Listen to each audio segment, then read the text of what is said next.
Hello साथीहरू, get ready with me for Sonam Losar होइन। हामीले सबै चाडपर्व मनाए पनि लोसार चाहिँ हाम्रो लागि एकदमै स्पेसल हुन्छ है। अनि हामी तामाङहरूले मात्रै नभएर अरूहरूले पनि लोसार मनाउँदा मलाई चाहिँ एकदम खुसी लाग्छ होइन। मलाई चाहिँ एकदम प्राउड फिल हुन्छ क्या होइन, म तामाङ हो भनेर। अनि त्यसपछि म चाहिँ रेडी भएर बहिनी र दिदीलाई कुरिरहेको थियो। अनि दिदी र बहिनी रेडी भएर आउँदै थिएँ। अनि आज चाहिँ लोसारको प्रोग्राम हुँदै थियो कि होइन।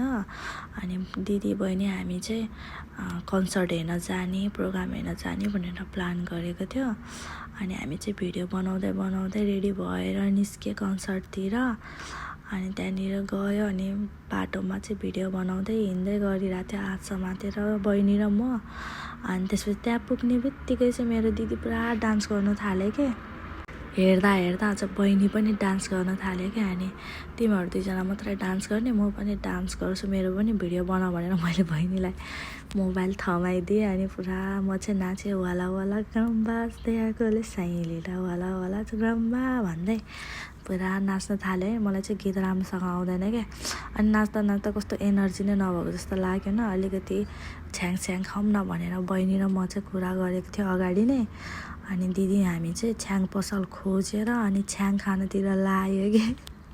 अलिकति रोडनिर आएर चाहिँ हामीले चाहिँ छ्याङ पसल भेटायो। अनि त्यहाँनिर बसेर छ्याङ खानु थालेन। छ्याङ चाहिँ खासै मिठो थिएन क्या।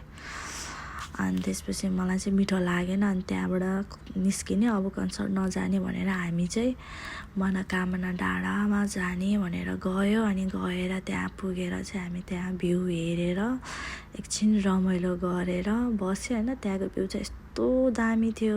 अनि मेरो बहिनीको साथी पनि बिचमा आएको थियो। अनि मेरो साथीहरू पनि थियो। अनि हामी चाहिँ त्यहाँ एकछिन बसेर घरतिर फर्केँ। बाई, फेरि पनि आउनेछु नेक्स्ट भिडियोमा।